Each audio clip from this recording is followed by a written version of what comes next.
Pick the Nintendo Shack and pray. Frederick from Fire Emblem Awakening says, yo.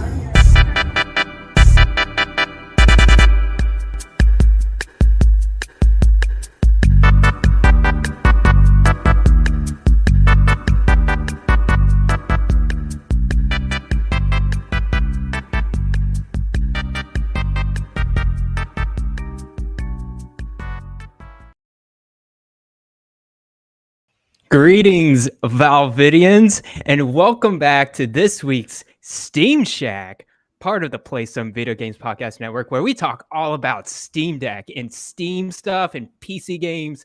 I am here as always. Changing programming, baby. Ride the wave. Exactly. Guys, April Fools. April Fools! Greetings, Koopalings. Welcome back to the Nintendo Shack. As always, it will always be the Nintendo Shack here at PSVG. Donnie's back. Hello, Donnie. Return of the King. Greetings, how you doing? Koopalings. Doing good. Glad that you're here. It's been a good day. Got new Chili Peppers music. It's been a good week. I've been playing my Switch. I've seen, I know. Good stuff. I'm excited to hear all about it. We have Dr. Bland Explosion. Hello. I need to listen to the newest Red Hot Chili Peppers album. I love that band. I don't know about their newer albums, but definitely love them. Yeah. I like a lot of their old school stuff. I really like the new album. In short, it's fine. But it's not it's probably my least favorite album that they've done in 15 years. Oh, okay. I still added 12 songs to the library, so don't get me wrong. There's a lot to love. That's a lot. I just don't love a song yet. Like I haven't found oh, I love this song. That's my only issue with it. How many songs are in that album? 17. 17. If you're adding 12 of them out of 17, that's pretty good. Yeah. There's a lot of solid, there's a lot of background Chili Peppers music that I can just listen to whenever, but none of them have cracked my favorites. It's not like some of them need to grow on you. I feel that way with a lot of new stuff. You need to listen to it a lot over weeks to really I was expectations probably got the best of me with Frusciante coming back and Rick Rubin coming back. I was hoping for, by the way, Stadium Arcadium. This is way more mellow. It's chill. It's funky Chili Peppers. It's just kind of chill out. They're old. They're getting old. They started in the 80s. Dude, they're 60. Goodness. Legit. They're 60. Are they really that? Oh my gosh. I guess that makes sense. Looks amazing to be 60. Sometimes I think about the 90s were 10, 15 years ago. No. Nah. No. Oh my gosh. It's 30 years ago now. Yeah. Oh my gosh. I can't. To put it in perspective, John Frusciante hasn't played with his Chili Peppers in 16 years. Oh, okay. Sure. That makes sense. 16 years. Yeah. It's kind of crazy. Well, Donnie, you've been listening to Red Hot Chili Peppers. What have you been up to gaming-wise? Tell us. Save the Kirby stuff. We're going to be talking about Kirby and doing a deep dive into that. Have you been playing anything else lately that you want to talk about? Sure. I mean, I'm playing Ghostwire Tokyo. I'm playing that when I'm not playing Valhalla, when I'm not playing Retro Bowl, which again came out on Switch. You can pick it up for a couple of bucks, and I'm still playing it. I'm through 8 seasons of Retro Bowl. I just increased my cap space. I love that little game. I know I keep bringing it up on shows. I think people that like football games, like sports games, they'd be remiss if they didn't give it a chance. It's a great little football sim. It's really, really fun. It's part Tecmo Bowl, part team builder RPG, salary cap manager. And they have these, these funny, dumb little quibbles. They're hey, a player on your team was caught. Or one of the ones that came the other day, I took a screenshot of. I was a player in your team had a private photo leak with a cheerleader on another team, and then you get to choose do you praise the player or do you find the player? I was I'm praising the player. Good job, man. Here's a raise. Of course. Or they'll be a player on your team was playing Retro Bowl during practice. Do you find the player or do you and they'll do hey, I mean that's practice in a way. There you go. So it's fun little things like that. Plus you have to manage the salary cap. Cool. It's just fun. It's just mindless game. But I'm enjoying Ghostwire Tokyo. I haven't played enough of it to really form my full thoughts around it. Outside of this, again, Steam Shack. Garrett, it's Steam Shack. Yes. It's absolutely beautiful. Like it's really, really gorgeous on PC. Are you I'm playing on it PC? full Okay. ray tracing and everything, and I'm like, man, this Good. is a pretty game. Like it is Good. really, really good looking. But yeah, that's for another show, another day. Hopefully it plays well on Steam Deck. I Right. can't wait to get mine. If you guys didn't see, Yeah, it's we were coming in soon. we were doing crimes earlier on Twitch. Crimes. For anybody that doesn't know or they don't keep up with me and don't listen to my other shows, bought my Steam Deck from Jeff Grubb, and he is doing all of the things to it before he sends it to me. So he's doing all the ROMs and all the emulators. He's setting up all the controllers and all the stuff, so I don't have to. So when it comes to me, it'll be a Nintendo-like device. I can just pick it up out of the box, turn it on. That's crazy. Play. It's amazing. He was just downloading BIOS files for you. I'm like, and when I watched him start going through it, I was like, this is the best money the world has ever spent. Like, this is so much. And it's going to be everything that you want on one device. 100%. And you don't have to waste your time. You don't even need Wind Waker HD on Switch because you're going to have it on Steam Deck. Guess what he put on it? He's like, let's go get Wind Waker. I was like, oh my God. Did he put Dolphin Emulator on it or CMU? CMU? Okay, cool. Yeah. Is he giving you regular Wind Waker or HD? No, HD. That's the HD one. Yeah. I didn't load up on ROMs. Version. I could have got carried away with it, but I really didn't even really want to. With the idea for me and my ROMs is I was like, I would like 15 or 20 games that I could always play, like if I'm offline or something, like my favorite game. So I was like, let's get some Clock Tower, NCAA football, Lollipop Chainsaw, Wind Waker, right? Just like these really hard to get games. Like, let's throw it on the Steam Deck. And because I've got like 1,000 Steam games. If you guys haven't been listening to PSVG, I've been buying Steam games by the truckload for the past month. You were buying them in slots, like mystery bundles. Fanaticals, like, you want mystery bundle? Give us $3. We'll give you some games. I've been giving away duplicates. Goodness. Yeah. So I didn't need that many ROMs. I was like, let's just see if I can get my favorite games. Hot Shots Golf, The Last of Us. Imagine The Last of Us on a handheld. Oh my gosh, you're not going to need anything else. You're going to be set for life. You're not ever going to need to buy a new video game. You're not going to ever need a new console. You're set. Haven't really played much. Did he put a PS3 emulator on your Steam Deck? Yeah. If you haven't seen it, the PS3 emulator runs really well too. If you go to the Fox's channel, he's got pictures or he's got videos of him playing Uncharted, like Uncharted 2 and like Mortal Kombat and stuff from PS3, and it runs great. And it's just stable. It's just like, there you go. Yeah, it's not like Breath of the Wild, like on emulators where it runs at 23 frames a second, with a superpower PC. Like that's the beauty of Linux right there. Yeah. It's just a clean slate and you can just do whatever you want. But I was so happy that I went this route with Jeff. I was like, hey Jeff, won't you let me buy you dinner? You kind of just do this for me. Is that okay? Can we make a trade? And then he was like, we've got to go get the Flash BIOS files. I was like, what the hell is that? He was going to like the dark web. It's like, did I click on the zip file? I don't know if I did. That's where I usually tap out. And that's why I don't ROM stuff. That's why I don't mod stuff. I'm like, this looks hard. I don't want to do this. It's just like, it's an energy thing with me. I'm like, I just don't have the patience for this. No, I understand. I've been doing a lot of my Vita hacking recently, and I've just been diving deep down on it. And you can get into it in waste like 3 hours of the day. I'm like, oh my gosh, I didn't even play a game. I just mess with it. I always feel that way. And then like once I get started with it, I'm really into it. Like I've been doing, I don't know if you look up, it's 2 a.m. You're like, what happened? What happened? I've been doing the whole hacking with my original Switch. I don't know if you saw that, Donnie, and that has been a very good time for me lately. I haven't. No, that's cool. I'm only doing it for Animal Crossing save editing. Okay. So that's kind of what I've been spending. Besides the other game that I'm playing, I mostly been doing it. I don't. I'm not emulating any games on it. That's not why I did this. I can do that on a number of other devices that I own. I only want to do Animal Crossing save editing. I'm making my island Autumn Suburban. It's going to be super cute. I'm already like waist deep into this. It's fun. Nice. Doing cool things with it. Cool. But is that pretty much it? I've been playing a game for review. But I did want to tell you guys before you start talking about games. I'm just really excited to be here. I'm really excited to talk to you guys. Like I said, it's been a great week. I'm in a good mood. I brought my rum, You know, like Awesome. I'm ready to hang out and podcast. And for what, like I was off PSVG this week, so I haven't podcasted in what feels like a long time for me, because I'm, like you get on these rotations, you feel used to it. So I was just sitting here, like you guys are like, hey, you want to start a little late? I was sitting here like 20 minutes before you sent the message, just like, can't wait till we podcast. Yeah, I've got big done podcast energy tonight.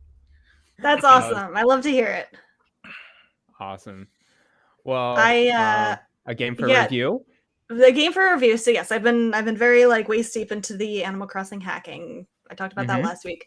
I am playing a game for review. I can probably say, I probably shouldn't. I don't know. I don't care. I'm playing Chrono Cross, the Radical Dreamers edition, which if you remember way back, like a year ago, I started playing Chrono Cross, emulating it on my little Retroid Pocket and it for the really first well. time. It worked well. It played totally fine on the Retroid Pocket. It's a PS1 game, and it was good for what it was. And I made it about a third of the way through the game, I want to say, before I guess like some other stuff was coming out. I had to put it down. I never really got back to it. And then when I was like ready to go back to it, that's when all the rumors started cropping up about the remaster. So I'm like, okay, I will wait. It does come with the bonus, the Radical Dreamers, which a lot of people didn't really know this existed, but it's a side game to Chrono Trigger. It originally only released in Japan on the Satellaview. On the Teleview. Yes. So most people haven't played this, and it really connects the stories between Chrono Trigger and Chrono Cross. So I can't share my impressions of Chrono Cross yet, but I have been playing that for the past few days. Cool. So you can look for my impressions, my review next week, and then I will talk about it and how it is on I'm playing it on Switch, so I will talk about my experience with it on the Switch on the show. When do reviews go live? I don't know if I can say that. I think that might be part of the embargo of the day that when embargo is up. But you can probably find it out there somewhere. I'll probably get it day one, probably, because it is a good price. It's only $20 on Switch, so it is $20 digital, and then PlayAsia has pre-orders for the physical edition for $40. It's Japanese exclusive physical, but it's imported. $40. English language support. Cool. I also ordered that. Probably gonna be a rare physical copy. Maybe. Probably. Yeah, probably. I ordered the vinyl as well. PlayAsia. I'm excited. It'll probably take, I think it will be a very vinyl. long time before it comes, but if you want to play it soon, get the digital. Yeah. And it's out on Switch and PlayStation and Steam. I think it's everywhere. Yeah, I think it's everywhere. And Xbox. Thursday. Cool. I think so. Cool. Yeah. Sounds good. I wanted to mention the game that I've been, reviewing / like doing impressions over. I've been playing Crystar, which was provided a code to me from NIS. It is a third-person action RPG. It's been out for a while on other platforms, on PlayStation, on Steam, but they just recently put it on Switch, and I was like, okay, if you see the reviews for this game, it's middling. It's not like the greatest game of all time or whatever, but I wanted to get it from like a Switch impressions, like how well does it perform? And it performs really, Steam Shack. It performs really well on handheld and on console. So whenever, if you feel like getting this game, like a Switch port is totally doable as well. I wholeheartedly recommend the Switch port. So about the game, darkness is spreading. I'm infecting you. It's getting in my mind, man. About the game, it's a cool premise where the main character is a girl named Ray. She is in high school or whatever. Apparently she's like dead, and then like in purgatory, and so is her sister. And basically, the emotions got the better of her and killed her soul, and so she had to make a pact with some demons, and now the whole game is about trying to revive her sister's soul. And on the way, she kind of joins companions. I think the story itself and the motivations behind the characters are really interesting. But the kind of the pacing of this game and the level design of this game is such a slog. It's very repetitive. It gets very repetitive very fast too. Like I was like onto the second level or whatever. And it's like nothing's different. So basically in each level, think of like procedurally generated floors or dungeons, and it's a third person action, and you kind of go through this like little narrow pathway, and then it opens up and it's like, okay, there's some monsters to beat. Okay, let me just press some buttons and there's some combos here. There's not really any trick or whatever. You can dodge sometimes with the trigger button, but other than that, it's not hard. It's pretty easy. It's pretty mindless. Like it's a good like, hey, I'm listening to a podcast, I'm watching a show, I'm gonna play this game on the side. Definitely. And it was fun for a while, but like seriously, like after like the third level, I'm like, okay, it is literally every level is the same kind of design, just reskinned. And the enemies are just reskinned. Maybe they add one more enemy type in there to throw you off, but that's it. And it's just a lot of that. So it became boring pretty fast for me. I'm sure there's a lot of other reviews out there, you know, on other platforms. So go check out the reviews before getting into this game. I think the combat's good. It's solid. I wouldn't say it's like masterpiece moment to moment combat, but man, the enemy types in the level design was just like, I'm done. I can't play any more of this. I got to play something else. Isn't that a shame how an otherwise really good game could be soured by something like that? Yeah, like there's some good stuff to it, and I wish I had motivation to get through the end. It's just I can't. I'm like, no, there's like other games that are better that I need to play.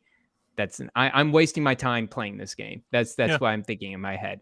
Video And games I was are like, hard. all right. Yeah, they're hard. A hard hobby to get into. I had an old friend of mine. She called it the truest, like the final form of like art, because it is a mix of like player agency, and the developer is basically kind of trying to interpret what you, the player, are going to do, which is infinitely hard to do, right? But it blends together visuals and performance and technology, as well as music and writing and creativity and you know, like relationships or bond building like between characters and stuff. And it is like the truest. And the way she explained it to me, I was like 100% on board. It's like the truest, like the final form of art. It's just like all these other mediums just kind of blown together, like mixed up together. And the reason it's hard beyond like actually just even shipping a game is just hard to do is because, yeah, you can spend 5 years making something and it can be a miss. It could just not be that good, you know, like, you know, like it's really, really hard. And it's not a bad game. It's not a broken game. It's just it gets boring very fast. If you're into these type of games, action, hack and slash, I would say like, you know, the Samurai Warriors or the Koei Tecmo other games, that Dynasty Warriors, that's it. Muso. Muso. If you're into that stuff, I think you would be interested in this because it's more hack and slash stuff, just less enemies in the screen. But you play that Neptunia versus Senran Kagura thing? No, I haven't done all the. I want to do that. I want to play stuff. that one, but I'm afraid it'll put me on a list or something. I'll be put on like a watch list. I don't know what is that game is. Is it on Switch or Vita? You can probably just. I don't know. I know it's on Steam. I saw it. It was in my like for you recommendations. Steam became the new Vita. Like, wait, what is that game and why would it put you on a list? Because this is all about you the need Japanese. to Google. I'm not Googling it. If it's gonna put me on a list, I'm not Googling that. Google Senran Kagura. Yeah, I don't even know how to spell any of that. SENRAN, and then it'll fill the rest. Rebecca, it's one of those games. It's one of those games. Those games. Jiggle physics. It is. I'm gonna see if we can. I think I spelled it wrong because a plant came up. Oh my goodness. What a response. A plant came up. We can post it later. I'll send it to you. I'll send it to you. Sure. Yeah. Okay. Crystar. It's out on Switch. It came out on Switch like a few days ago. So go check it out. Grab it on sale. Like, and it's always on sale on PlayStation and Steam as well. That's so. a pretty good idea, honestly, for like Mhm. every Muso game. Yeah. For They're sure. so much better when you get them for cheap. And you're like, I got this game for $8. It's so much better. I'll just play it over a weekend and just Right. listen to shows. Like, Unless it's Hyrule Warriors. If you haven't played Hyrule Warriors, play that right away, immediately, because it Very is a good. canon core Zelda game, and it's freaking That's awesome. very good. It's amazing. Not Yeah. the second one, the first one. Got it. I've been playing Shin Megami Tensei 5, getting back to it. I am back in the groove, guys. I beat a boss. Yeah. I beat a couple bosses. I literally just this whole area, I'm like finding everything that I can and like making sure my party's up to speed. I'm still really enjoying it. I'm about 25 hours in. And so I So you're plan to about a finish it tenth now. of the way through. I'm about to, actually, yeah, you If look that through a far. walkthrough, I'm like a third of the way through. So that's great. Love But it. I'm enjoying it. Good. That's pretty much it. Nice. All right, Donnie, let's hear all about Kirby. Kirby and the Forgotten Land. Kirby. Okay. Well, neither because- Garrett or I have played it. Nope. Okay. So we brought you on the show to talk about Kirby. Most I'll be people have been your- playing Kirby. Your resident Funny Shack how- expert. We are the Nintendo Shack, and neither of us have played the game. See, here's the thing. You say most The people. only No. first party game. I disagree with you. I don't think most people are playing it. I really don't. My Um, feed has been filled with it. My mine circles hasn't. have been. Mine Mine hasn't. hasn't. I follow a lot of Mine hasn't Nintendo either. folks, and I'm seeing a lot of people that honestly, I think maybe more in your camp. There's a lot of people who are like, maybe I'll wait. Like they're just not. Yeah. Either they're not into that Kirby, or the last Kirby burned them, or they're just not feeling it yet. And I wanted to bring it tonight for Nintendo Shack, so I have notes.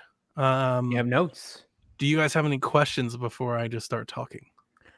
I don't think so. How fun I'm is curious. mouthful mode? It's great. It really is great. You And like honestly, mouthful mode? the game overall is great. But let's start with, as I usually do when I review things, let's start with the things I didn't like as much. So I played the demo, and I thought the resolution in the demo, which I played in portable mode, was a little soft, a little fuzzy. And like Yeah. some things were like kind of glitching around. I was like, this isn't that good. I'm going to play it on the TV when I get it. Well, I got it, played it on the TV. That made it worse. I didn't like that Oh, at all. really? It was much worse. This did not get the TV mode glow up that I would associate with something like Yoshi or Mario.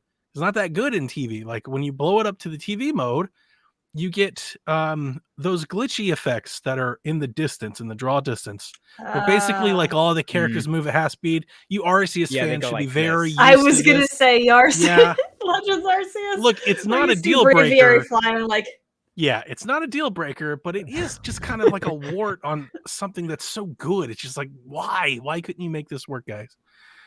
So once I saw that, because it made it look worse in the higher resolution, it was worse, and then also it was just like the whole game was just way edgier. Whereas like the lower resolution just gave it more of a softer look, kind of rounded everything out. So I played it portably after that. I spent Cool. 10 minutes playing on my TV, and I was like, absolutely not. I just pulled it back out and sat on the couch and played it. So that's just one thing. The other little nitpick that I have with it is I just wish that maybe they had built 4 or 5 more bosses. I feel like Okay. you're going to see the same boss or the same kind of enemy just a little bit more than I would have liked. And I often say this with the games. I said this a bunch with Ratchet and Clank. Like, I guess this is something that I think maybe I just latch onto more than others. This game does whatever all kinds of games like it does, where they're like, here's an enemy, and then here's another enemy, and then here's another enemy. Here's 2 of those same enemies. Here's 3 of those same enemies. I hate that. It feels so cheap to me all the time, every time. And I don't know what it is about me that latches onto that, because when I've brought this same exact criticism up before with other games, and the most of the time I get pushback from gamers, like I guess they like that. I don't. No, I had that issue with Age of Calamity when it was Yes. like, now you're fighting a blue Lionel, now you're fighting a silver Exactly. Lionel, now you're fighting 2 gold Lionel. Yeah, I don't like that at all. And I think for me, it's like No More Heroes. It's like, if you're gonna make the time to do the boss fight, like why can't we just have brand new boss encounters? Wouldn't that just make it better? Like if every boss was different, like Death's Door, like just do that instead. That's better. Not like, here's 2 of them. It's like, and now you're on like, ice great. sliding around. It feels look, lazy. Yeah. to me it does, but I guess to other people, I don't know if it's like a Mega Man thing or something, but when I've brought this up in the past, people like it. Those are my only 2 stones to throw at it in what I believe is otherwise an amazing experience. Yeah, So, that's not too bad. Yeah, that's pretty good. By far, in my opinion, this is best Kirby game. Blows Kirby Planet Robobot out of the water, Kirby's Dream Course out of the water. Wow. For me, I think they're great. I wrote down a bunch of notes. I'll try to coherently say them quickly. I think the level design, especially the way they built it around mouthful mode, I think it kept my attention and it felt novel. It didn't feel like a gimmick like a lot of these games can. I honestly think Mario Odyssey felt sort of like a gimmick at times. Question, to not to interrupt you, is because you mentioned Mario Odyssey, is the mouthful mode comparable to Odyssey's hat capturing mechanic? Not quite, because they're very different games. Whereas Mario is way more explorative. It's all about discovery and kind of trying different things and seeing what works for what you're trying to do. Kirby's more linear. So there aren't multiple solutions to the puzzle. It's just kind of the solution. It's for you to figure out.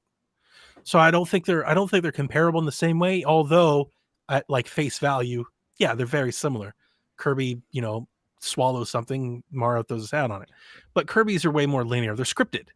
You go through scripted phases with Kirby. It's much more like the game that I actually brought up, and I don't know, I haven't read any reviews for this game at all yet, so I don't know if this is way off base. It reminds me most of like Mario Galaxy, I think. And I think that might, obviously when you say that, I think people think of those round worlds, and obviously that's not what I'm trying to say, just the round worlds. Kirby's levels aren't like small 2D side-scrolling levels. You can't race your way through them.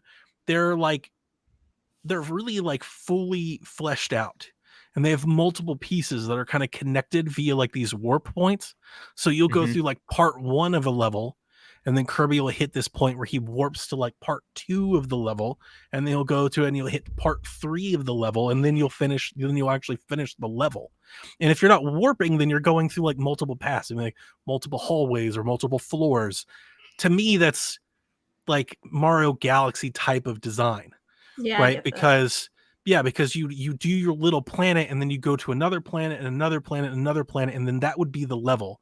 Who you just threw up here was Mario 3D World. It's like Mario 3D World's levels are much bigger, like wider and more expansive as the level, but they're also like the level. When you get dropped into Mario 3D World's levels, that's it. You see the finish from the first time you got there. It doesn't warp around quite as much, but the world building, or like the layout of the game overall, is very 3D World. You have an overmap, you go through the levels. They do have these mouthful mode scripted parts where Kirby takes on like a car, and you may have like a race event, which are really fun because they'll have like time trials in the middle of a course, like in the middle of a level, but also like 3D to draw the 3D World comparison more closely. In 3D World, you would have those levels where you like rode on the dinosaur, like down the waterfall or something like that. There are those levels in this game too. Like Kirby gets to fly a plane, Kirby gets to ride a car. So it's like very, very similar to those scripted events. I was watching a couple streams just popping in and out of people who were playing it, and I saw one that looked really cool where he was being the roller coaster, and so you're like on the roller coaster cart, and you had to like move. I guess it was like your feet or something to like get the coins. Yeah, cool. And not just to get the coins, to flip the switches to get the collectibles. So the level design is fully fleshed out, and where you won't finish a level in like 60 seconds and be like, I'm on to the next one. You're going to spend some time within each level. So the game overall is fairly short. I think I finished it in maybe 6 or 7 hours. My Switch hasn't updated with playtime, so I'm not exactly sure on that, but it's not very long. But I never felt like I raced through anything. Like I was taking my time trying to find all the things. There are tons of collectibles. There are tons of like little side quests or little side missions that you go into a level, and it'd be like, find all these flowers, knock down all these posters, and they're very varied and different from one to one. And the game does require you to replay levels if you want to go 100%. I didn't 100% the game. I seldom ever try to do something like that on the first playthrough anyway. That's usually like a second playthrough type of thing for me. And I do think this game will offer a lot of replayability because of that, because it does have a bunch of different stuff for you to do even after you've beat the main campaign. In addition to the actual game, there are these challenge levels that you unlock throughout the playtime where it will like give you the task to kind of master one of Kirby's skills, one of his power-ups. So you'll get like the bomb thrower event, and then it'll put you on like a little, this little side, I don't even know what to really compare it to. It's a little Splatoon 3D world, like little level where they're like, you run through these things real quickly, but they're timed. And here's the great thing about those is you can beat the level whenever you want, and you can still get the star that you need to upgrade your weapon. So it's not going to hold you back. But if you want to beat the standard on everyone, you will be replaying them over and over and over again, because the standard, I found some of the standards to be so razor thin. There were so many that I was like, I'm 2 seconds off. Like it's just so close to get to the end by the time trial. So I had a blast doing those as well. That really adds to the game time, I think, in addition to just the levels themselves. I wrote down that I love the world building in so unlike Kirby. And this is the thing that I think drew so many people's attention when the thing was first shown, right? The Last of Kirby, this post-apocalyptic Kirby. People were like, what in the world's going on with Kirby? This game goes through like this post-apocalyptic, like Last of Us setting, to like this giant snow world with like this giant snowy castle, this volcano that has these very like epic big vistas for Kirby. I took so many screenshots playing the game because like the not the design, but like the style of the world is just so unlike something you've ever seen. I honestly think even in like a Mario game, it's just very different. It hits differently like when you're Kirby. A lot of times you're like right at the start of the level, so they feel very big, and they have a lot of cinematic cameras where they'll like really cut down behind Kirby, and you'll see like a big thing to gives the world a lot of scale, right? Just makes everything feel big, even though it's really not. Like in the grand scheme of it's just a tiny like it's kind of small. Path. Yeah. Even like Yoshi was bigger, I think. Even I'm wondering what's the inspiration from that? Because as you said, it's like you haven't seen this before it's in a unlike Kirby game, anything in else. Mario. Yeah, it's unlike anything else, and I think that does a lot for it. Like I said, it made me feel. I never felt really like bored or tired of anything except for maybe like those bosses. I do say the camera is not completely free roam. There were multiple times where I missed a jump or was trying to target an enemy where the auto detect camera like didn't do it right. Slightly frustrating. I was never upset or like I never died over it or anything like that. I noticed it multiple times through my playthrough. Part of me wants to say I wish I had the ability to lock onto something. And I think as Nintendo fans, I think most Nintendo players will understand what I mean by that. Like you get used to being able to, I need to lock onto this enemy in this space. Right. I think that's instinctive for a lot of us who grew up in like the N64 era, played a lot of those types of games. Especially when you're aiming projectiles, you're throwing bombs, you're shooting guns. Like when you shoot and it just misses, you're like, what? It's like, come on.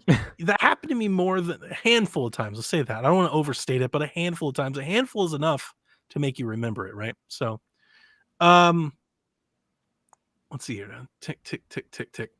I heard there were, there's surprisingly some, and I know this is true of Kirby, which I have not played a lot of Kirby, a lot of like dark themes and creepy, bizarre, weird things. You hit my very last point. I was going through making sure I did everything first because obviously the game just came out. I can't talk about spoilers, and that pains me to say it because I really, really want to. But to set the hook, here's what I wrote. Quote, the last quarter of the game really amps up the story parts. It gets pretty dark, which Rebecca will like a lot. The cutscenes are really high production stuff. They're on par with the best of Smash trailers, maybe even better. There are like some really good cutscenes, the animation stuff. You're like, this is really good, like way better than the game. The end of the game really sold it for me, honestly, the last quarter, because through the first 2 worlds, I was like, this is what you would expect of the Kirby game. Really not doing a whole lot. In the middle parts, I was like, boy, I really hope they do something in the end here because maybe we're stretching this out a little. And then I got to the end and I was like, holy shit. The end. And again, no spoilers. I'm not going to ruin it for everybody, but I want to describe it to you to set the hook for all of you that are out there waiting on Kirby to go get Kirby and play it. This game ends like a platinum game. It's like Astral Chain or Bayonetta, which should blow your mind because it's a Kirby game. And I'm telling you, this game ends so spectacularly similar to Astral Chain. Wow. I feel like Kirby is the most deceiving franchise. Like, you would think it's cute kitty, like adorableness, and then it has all these dark twisted themes. Like, apparently that's not new for this game. Apparently that's common in Kirby games. I wouldn't know. Goes places. There are great moments. What's the cute little fairy companion thing? What's his name? Yeah, that's a good. I don't know its name. I didn't pay him that much attention. I was kind of It's a main character. How do you not know its name? The new thing. Yeah, the little mousy thing. The green one. The green one. Maybe I feel like I'm blue, teal. That's the blue one, right? Sure. I don't know what color it is. The cute thing. It's just a design. It's just a little creature, and you just read the dialogue. My friend told me, and I asked for it. Elfilin. Yeah, that's Elfilin. Okay. Yeah. Eiflin, whatever it's called. Yeah. Told me a spoiler about that character that made me very interested in the game. Okay. And pursuing that like weirdness. Oh yeah. It's really kind of interesting. Places, but if you quit on it before the end, you won't see it because it's like all packed like right there at the bottom. Eflin, the man says. Yeah, it's kind of interesting to see the focus of Kirby in Super Smash Brothers and how all powerful Kirby is in Smash Brothers, and it kind of entices me. Now that you say this, entices me. It's like, oh, he's a black hole. Kirby game. Yeah, but I mean that's the thing. I'm telling you, the ending. There's so many parallels to Platinum here, and it just really. I was like, this is epic, and it is epic, and I mean that in all sense of the words. I mean the word epic. It is epic. Oh, it is an epic close to a Kirby game. Is it like a typical JRPG defeating God at the end? You're Kirby is God. It's galactic. Kirby is like on par with galactic. There's a weight of galactic, ramifications in the ending of Kirby. I feel like they just brought over a Monolith Soft storyteller. It's like sort of just fill out the ending for us. That's what you should be thinking about when you're going to buy this game. Is you want to see that, and there's like a to be continued too. So who knows? Maybe we'll get DLC. Maybe we'll get part 2. But there's more stuff to do. I didn't even cover like there's the town right where you've got the cafe, you've got the Coliseum. If you want to do like horde battle mode, you can earn like special weapons. So you can fight Meta Knight. You can do fishing. They have all this extra stuff too. I played them all at least once. I did the Coliseum a bunch because I like the combat. The combat's fun.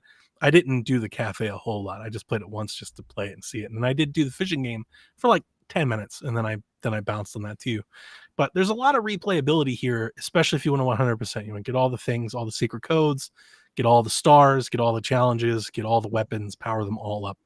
There's a lot more than just completing the game here. So if you saw me beat it in my first weekend, or you saw other people were like, it's short, like it's as long as you want to make it, really. But here I paid for this game full press. I love Kirby. My cat was named Kirby. I've talked about Kirby for years. I like Kirby games. And I paid full price for this game and wasn't bothered at all that I beat it in, let's say, 6 to 8 hours. Didn't care at all because it was, because it nailed the ending. So often I get to the ending of a game and I'm like, well, I guess that's something to do. I mean, they nailed the ending. I was like, this is great. I want to play more. Like that can overstay their welcome. And then, it's a huge long lead up to something that's like, okay, well, that was really good. But what was, all this nonsense that I was doing for 20 hours? Yep. Yeah. I think it sounds like that did the right thing.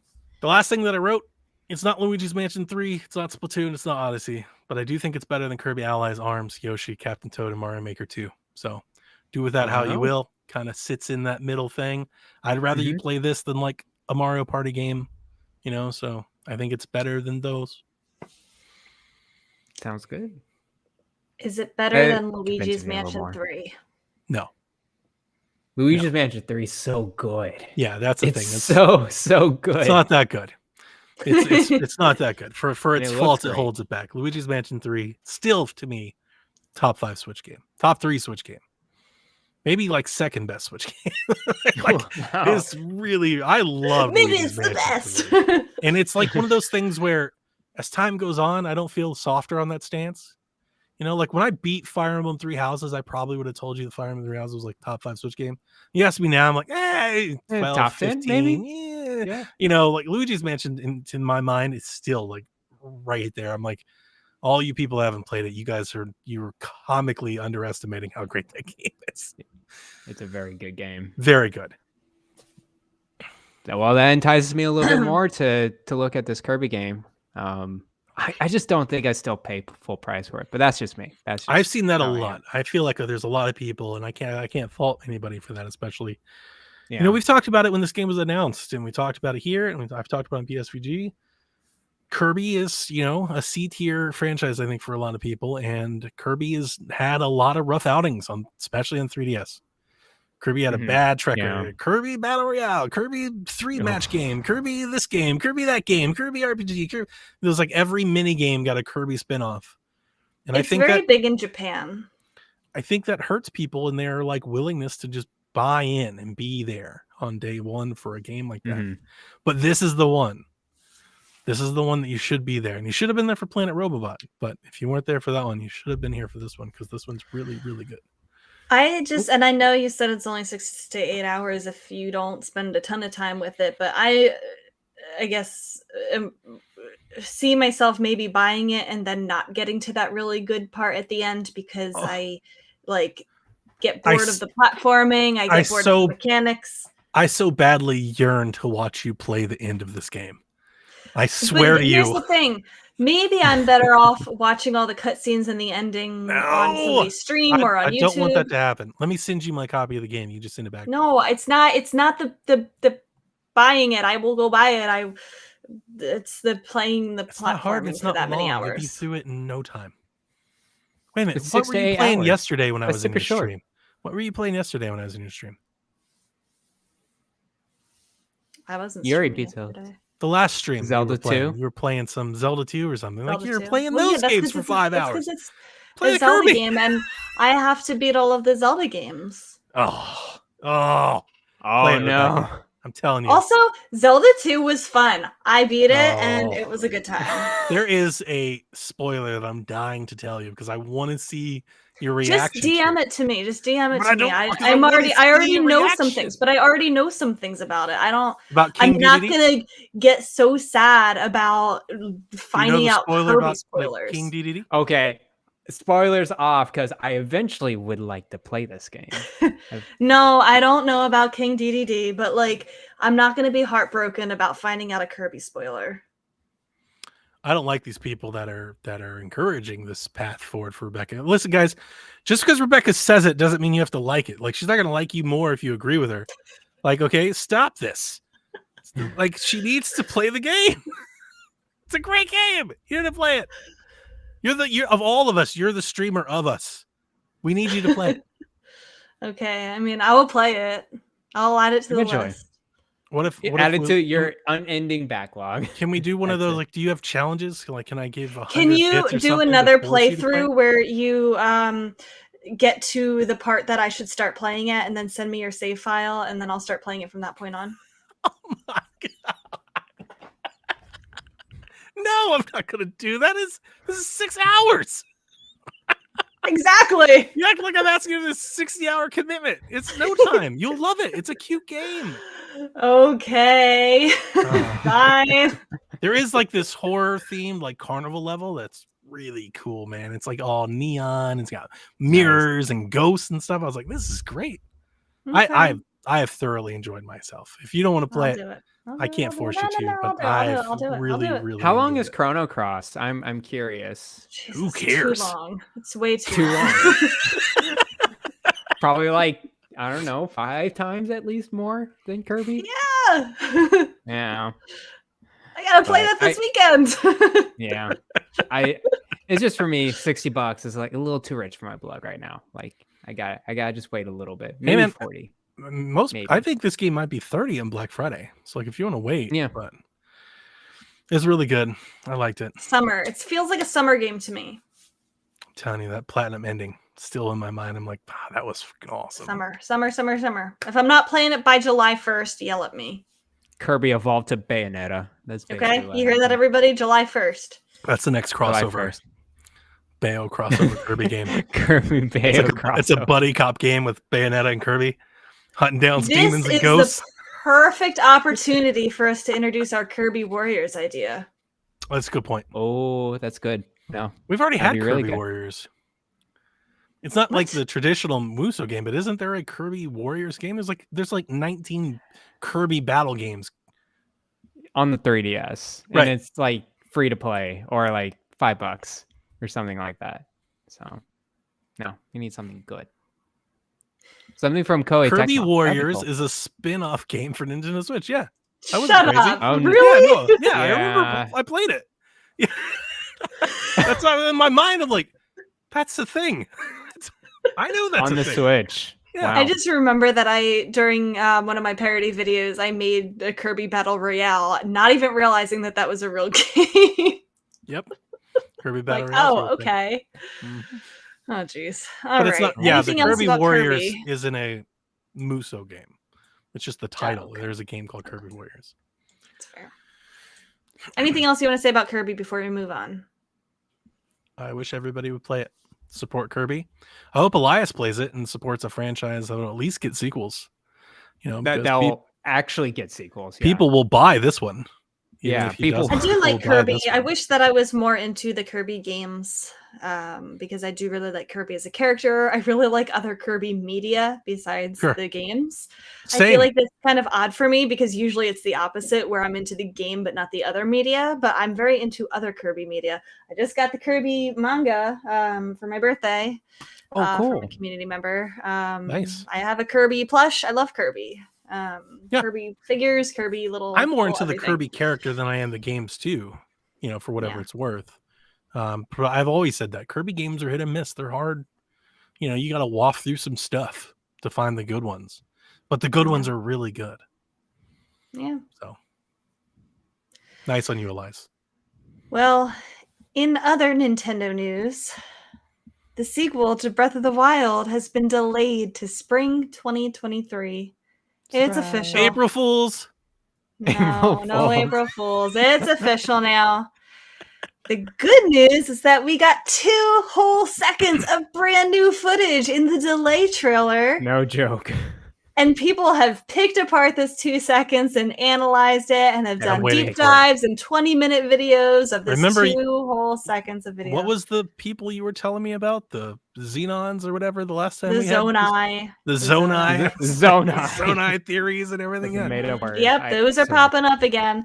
This 2 seconds gave us some more hints about Link's hand. There was a strange light. The Master Sword was broken. It was all very bizarre. In that little delay snippet that they gave us, of the King. They confirmed that the game not only takes place on the ground but also in the skies above.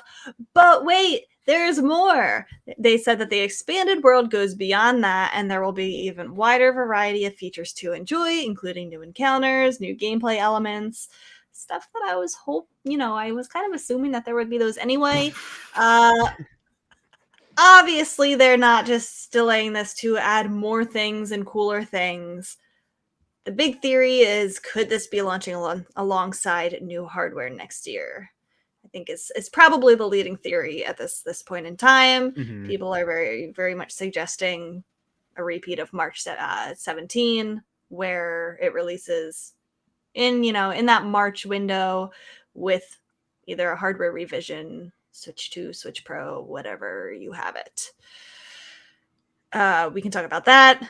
I also would like to talk about, when do you think we'll get a full reveal of the game? Full reveal meaning the title, an actual trailer, a release date, so on and so forth. Awards. Yeah, that sounds about right. You think that late if it's going to release spring 2023? Yeah, but I don't think December? That gives you like 3 months. I'm not 100% sure it's releasing in spring. Right. I've talked about this for a long time. I loved watching the Twitter when this happened. I think everybody I saw was like, called it. I was like, no, I don't think y'all did. I've been here the whole time, and I don't think y'all have. But yeah, ever since they showed at E3, 2 years ago, you guys know better than anybody. It was that day, actually. I actually went and searched it on the Discord. It's like July 6th. You can find me and be like, yeah, this game's not coming out. And yeah, I don't think it's coming out. I wouldn't be surprised if it was out of fall. I don't necessarily think it's coming with new hardware either. For a lot of different reasons. I think it could. Don't get me wrong. I'm not trying to say I know anything or predict anything. I feel like Nintendo is still selling very well, even as other consoles get more stock. The OLED is really popular. The chip shortage is still there. They're selling very well at a very high price. The OLED is moving units at $350. And to be honest with you, with the chip shortage and the manufacturing, like if they were planning to launch a brand new next generation Switch March, roughly a little less than a year, they'd be going to production like this summer. I think we'd know more about it. If you remember the Switch run-in, like we knew about the Switch for like 18 months before like it was even announced. We got leaks. Yeah. It was all these different things. There was reports came out. And that isn't the end all be all. I just feel like if Nintendo was really ramping up to do a full brand new console cycle, I feel like maybe there'd be a little more evidence of it now. What I think is maybe more likely is that they've transitioned after COVID and the chip shortage and everything. I think they're looking at how do we extend the Switch out maybe a couple years, especially after the OLED. And I could very well see Breath of the Wild 2 dropping in the spring. I think it'd be cool to do it on the anniversary, and us Nintendo fans, we love anniversaries. I'm sure that's probably what the date that they've got marked. But here's the thing about Zelda games, guys. They've got 10 dates marked for Zelda games. They miss every one of them. This is just, I've said this from the day it was announced. If you want to make a good bet on a Zelda game, bet on it to be delayed. You will win every single Zelda game has been delayed at least 2 or 3 times. Yeah. So they're probably sitting there like, yeah, March sounds good, and March might turn to May. And here's the thing: if it goes past June, then it's going to be November, right? So, like, if anybody's like, they're not releasing a Zelda game in that summer window. Exactly. So if they miss out on that early window, they'll just push it to the fall. So I'm not 100% sure that it's not just the holiday game next year too.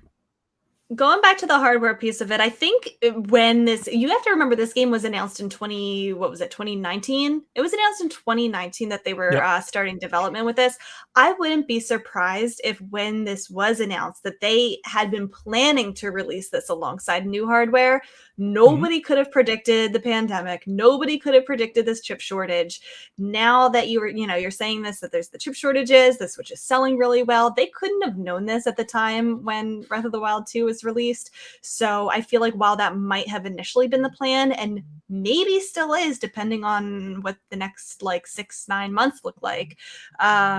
We also don't know. I'm sorry to interrupt you, but we also don't know that the OLED model wasn't that hardware that they were planning to release alongside of, because like we've got all these reports of the Switch for the long time would have the OLED, would have the battery, would have the things, but we were looking for those tensor cores would have DLSS. They don't have DLSS. Maybe they make consolation due to the hardware environment, but we have seen with Switch Sports and stuff, they're dabbling in FSR and other things too. So like maybe they just pivoted. Maybe they were like, we can't do this new Switch. It's going to cost too much. We can't make enough of them. So we're just going to do this instead until we can kick the can down the road a bit. So like this whole time we could have been planning for the system that they're currently selling. Yeah, I agree with that. And I think, their plans do change. I don't think it needs to release with the new hardware, even if that's something that they originally wanted to. I think we'll get something. I think we'll get a full reveal of the game. Maybe not the title, but more of a narrow release window and a full trailer before Game Awards. I think we'll see that in that, don't we normally get a September-ish direct area? I think that fall direct, I think, is when they do a big blowout for it.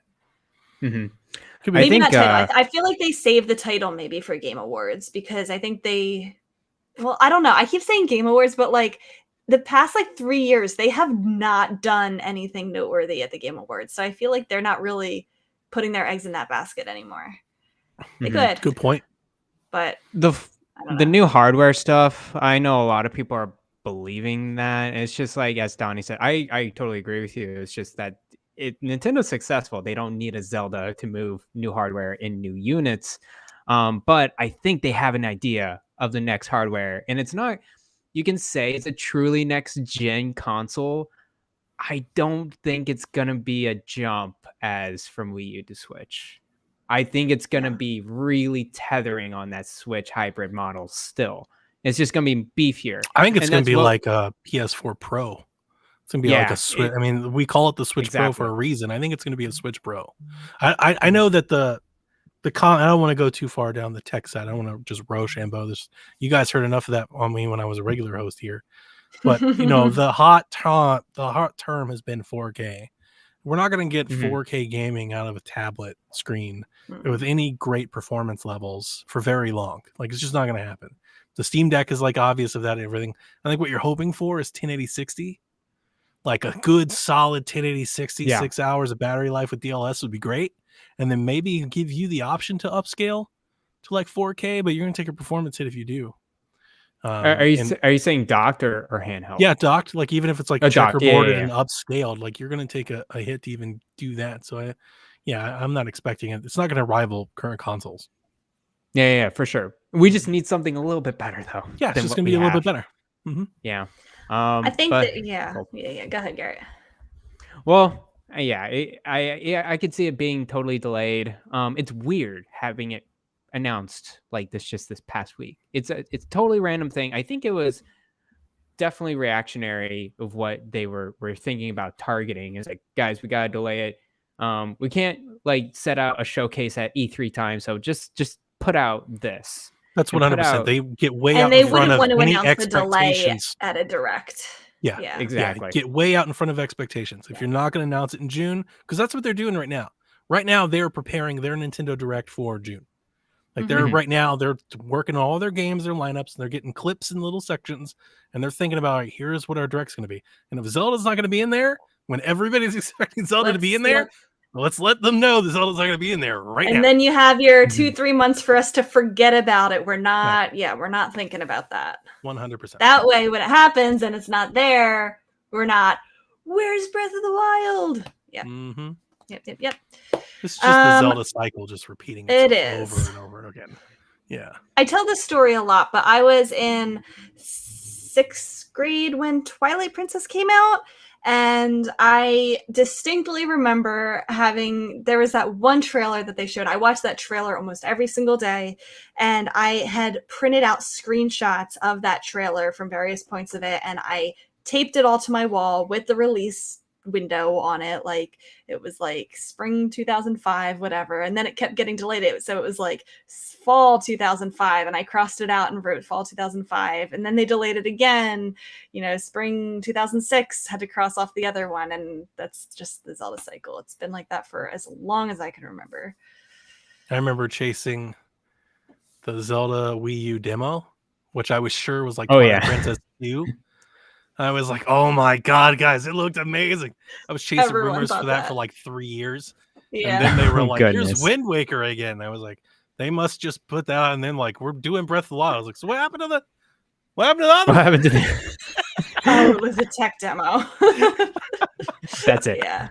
I was fooled by that too. And then Breath of the Wild, right? We got the E3. It was like Anuma. He's like, here's Link in a field, which wasn't like, that wasn't even and the I was game like, at that all. looks so different. Right? Yeah. That was like just a video that somebody made. It wasn't even a game, right? That first thing where you see the Guardian chase him, it was just an animation. And then they're like, what was it? A while, like a little bit down the ways, they do the Game Awards. They're like, here's how you place beacons. They just showed us how to drop a map marker. I remember that. And they're that one time. They were showing us how big the map was, and Yeah. King Lunk wants to know, now that Breath of the Wild 2 has officially been delayed, what is now your most anticipated title of 2022? Splatoon. I mean, it's always been Mario plus Rabbids. good call. I forgot about it. No, I'm more Splatoon than that one though. More Splatoon? Yeah. Yeah, I think so. I can understand that. Wait, Splatoon so is fun, if Breath of the Wild was releasing this year, you would still be more hyped about Mario Rabbids? Oh, of course, 100%. Yeah. That's I'm not. wild. Well, Some people you aren't know as me. into Zelda I'm as me not. and you, Rebecca. Yeah. I'm not as much of a Zelda fan as you guys. So Garrett, So plus wild. Rabbids. Garrett, it blows Zelda fans' minds when we meet other people. What's wrong with you? There's people who don't worship this game. Exactly.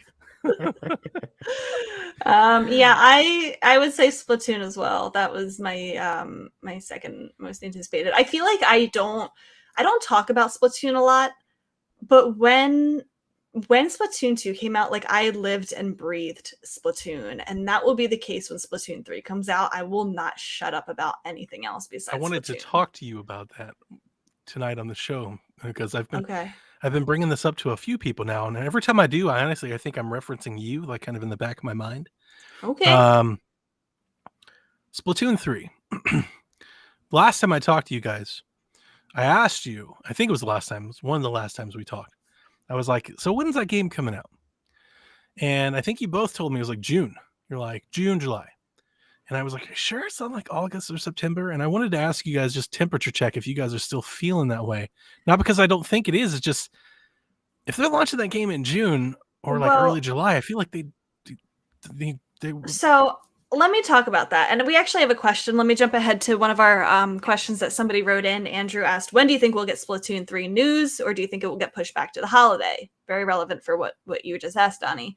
I have noticed a trend lately with Nintendo. And actually, before I say that, I don't remember the last time that we talked about it, but they did come out with the trailer at the last direct that said summer. So they did clarify, instead of just 2022, they clarified that it would be summer, which I guess would be between June and September, right? September.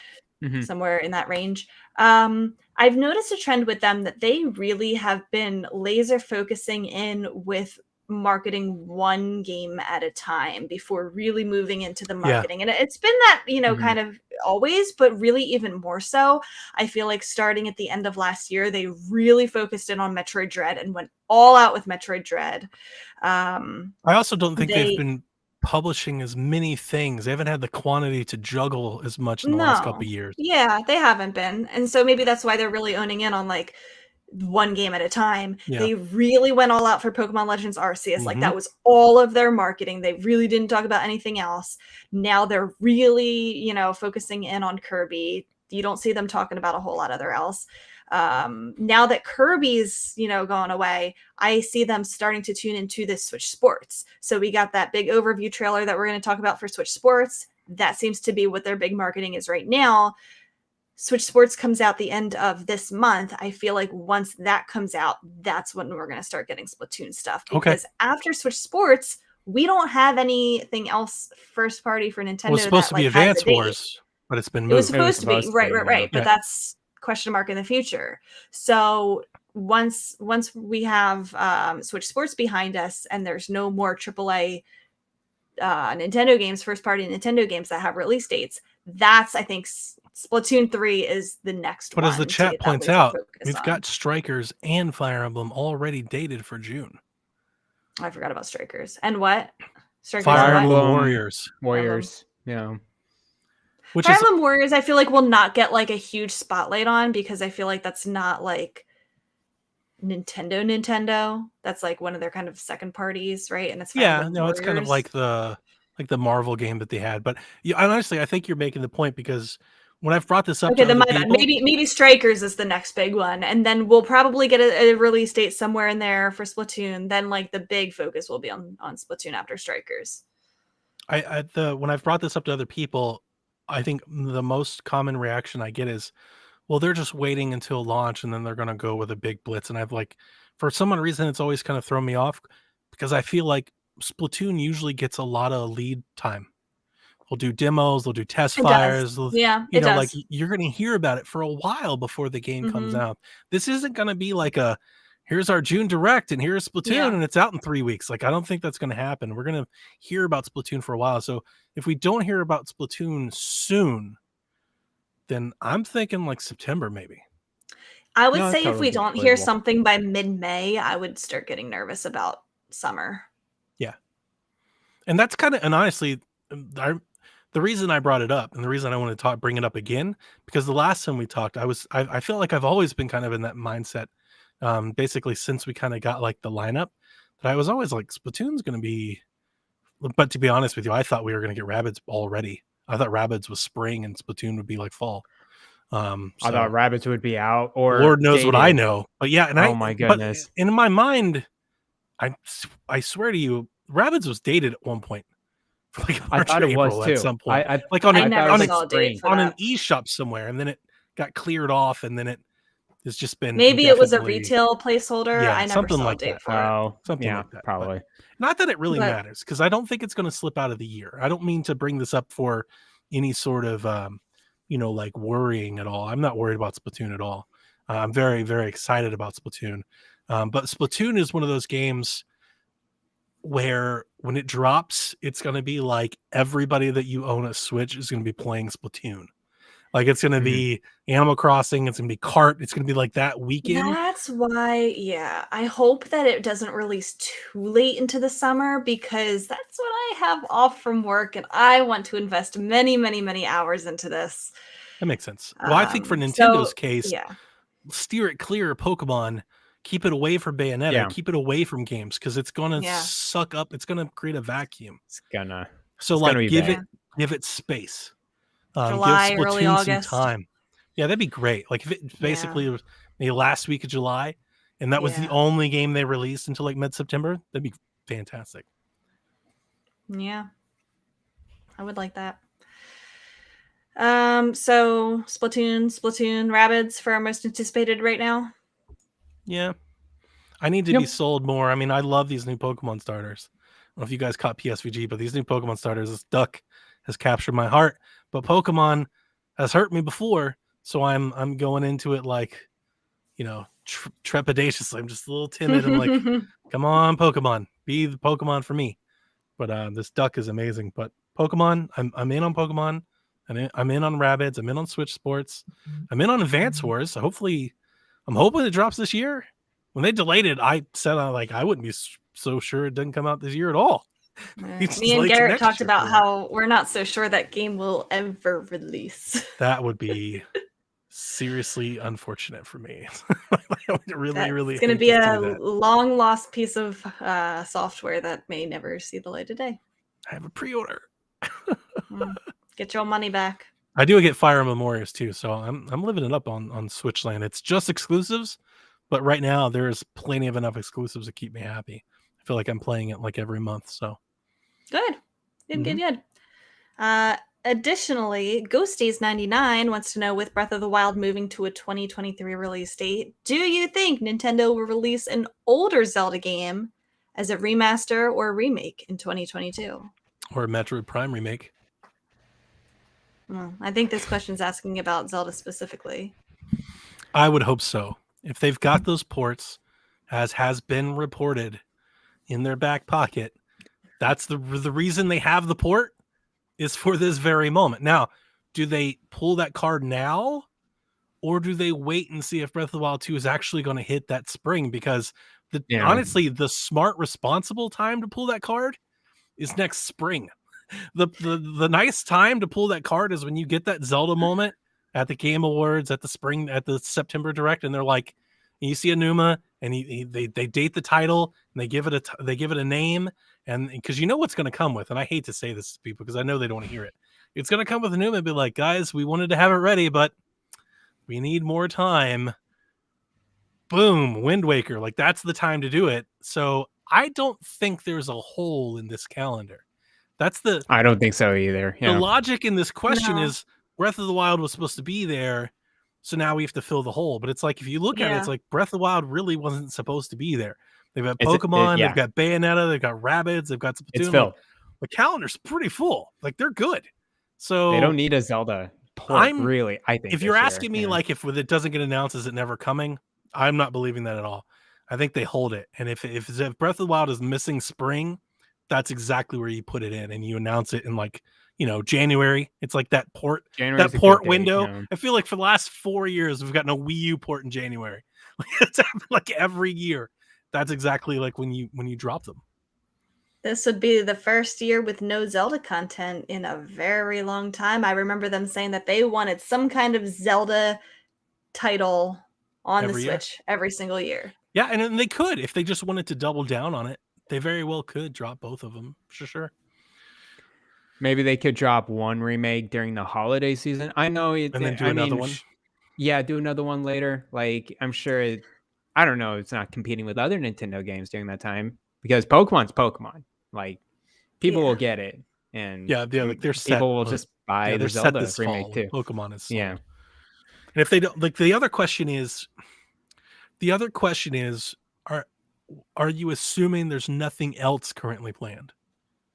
Yeah. no. Is there a Here's- Donkey Kong game? Is there a Mario game? I need a Is there Donkey Kong another game. They may have Yeah. another game planned. Yeah. If there's another game to pencil into the fall, they don't need a Zelda port right now. Yeah. And I hate saying that because I love these Zelda games, but You are forgetting one very big factor, Donnie. What has Grezzo been working on? good point. What So, has I Grezzo think- been working on? I think that your theory and my Grezzo theory could work hand in hand together, that maybe they're holding on to Wind Waker and they let whatever Grezzo's been working on, like another 2D Zelda remake or something similar, That'd be cool. for That'd be the really Zelda, for the be great. 2022 Zelda spot. And then if Breath of the Wild misses, that spring release, then put Wind Waker in there, because I think if you put in Wind Waker in this 2022 spot, then you have 3 of the 3D Zelda games in a row. You have Skyward Sword, Wind Waker, Breath of the Wild, which is a huge saturation of 3D Zeldas, when Grezzo could be over here working on the Oracle remakes, dare I say Minish Cap remake, dare I say a completely original 2D Link Zelda Between game, Worlds. which I still want to see. Link Between Worlds sequel. Let's Grezzo go. do. Yeah. I love Grezzo. I love what they do. I like too. my 2D top-down Zeldas. I still think there will be some kind of Zelda content in 22. What that is, I don't know. But They could release them separately. Like, we've been assuming this whole time that they would release them in a double pack. And they could just release Wind Waker HD for Oh no, Switch. I don't think that they will release them in a double pack. I never thought that they would do that. I No, think they're going to it's gonna pick be one. separate. It will be Wind Waker, and it will cost $60. This is Yeah. the same company that sold us Pikmin 2 for $60 by itself. Yeah, Jeff has been adamant that these ports are done. Okay, Not- that doesn't not- mean they not have to give us available. both at the same time. Exactly. No, I just meant like the ports are done. They're literally just holding them for a good time. Like, Okay. when is the best time for them to do it? And I don't think this fall is that time. They don't need it this fall. Like, I guess the point I'm trying to make is you don't sit on something that's done this long to release it when you don't need it. You sit on it to, let's release it when we need it. And they don't Well, I need do it this feel like a Wind Waker remaster or just port, I guess, of HD is in a lot of ways a different audience from a Grezzo 2D top-down Zelda. Well, I don't agree. know. Now, I agree with your point. Do we know that Grezzo's working on a Zelda game? Because We don't. they have No. made another non-Zelda game on Mhm. 3DS, and it turned out pretty well. So, Meh. yeah. Well, I'm with Rebecca. I'm sure it'll be more fruitful as. And I I like the 2D game. concept. I have no idea Yeah. if that's true or not. But like I said, I think ultimately, I think this question comes down to, is there another game? Because I think there's another game we don't know about that's scheduled Zelda for Dungeon for Maker, let's E3. go. Woo! Please. Well, I just think it's just not a Zelda game, right? I think it's just a different Okay. game. Yeah. It's a Donkey Kong or a Kirby I or hope. Yoshi. Just like it's one of those types of games. You know what I mean? Those types of games. Mhm. Because they haven't had one of those in a bit outside of this Kirby game from hell.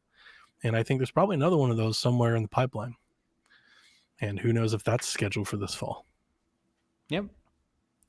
Fall feels busy already. Oh, it's gonna be busy. Right. Fall feels busy, and you got to account for some 3D or some third-party games, account for a couple indie games. We got Sports Story floating out there somewhere. Like, Fall feels busy, but that's working on a lot of things that we're assuming is going to come out at that time and might not also be delayed. We don't know that Bayonetta is not going to also be delayed. We don't know. There's a lot of like ifs and buts and not so sures. The only thing that's really guaranteed for fall is Pokemon. Yeah, Pokemon definitely. I would argue Xenoblade Chronicles 3 is fine. Yeah, I think that's true too. Yeah. That's probably fine. The JRPGs are set in the fall.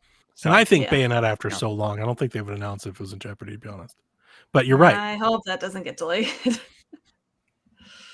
Yeah. We'll see. I think Rabbids is this year too. You think about that. Those games we just announced. It's on my pick. It's on my Those games we just announced. Rabbids, Bayonetta, Xenoblade, Pokemon. It's a hell of a fall. That's it. That's the lineup. It's a hell, and we're like, they need a Zelda game. It's like, they really don't. They really don't. They don't need one at all. They're good.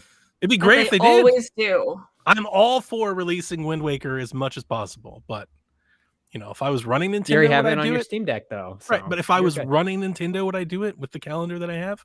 Probably not. I don't know. 2023 is looking to be pretty stacked too at this point with delays and stuff that we know is coming. Who knows? It's too early to speculate on that. Well, another official E3 2022 is canceled. No in-person or digital event is taking place this year. I feel like I've covered this topic in like 3 different years. But don't worry, guys. Jeff won't let us down. Mm-hmm. Thank you, Jeff.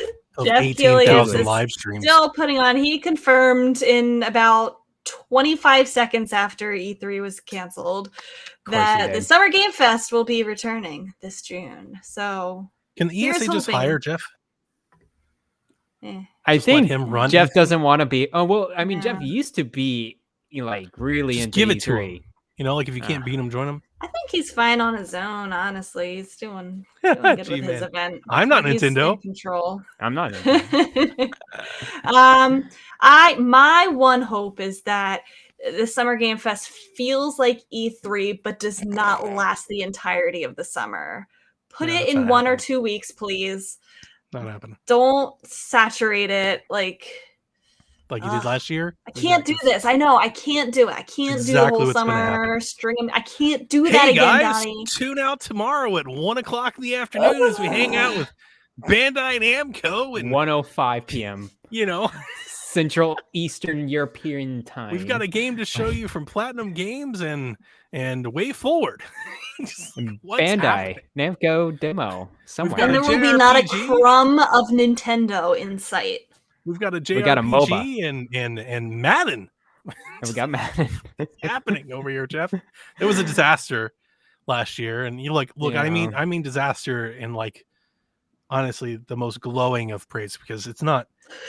He didn't do anything wrong. It wasn't a disaster, right? It was just a disaster for what we're used to. He just had a bunch of random events that happen all the time, and after he does it 4 or 5 times. I don't know about you guys. To me, as somebody who devours information in this industry, I completely tuned out.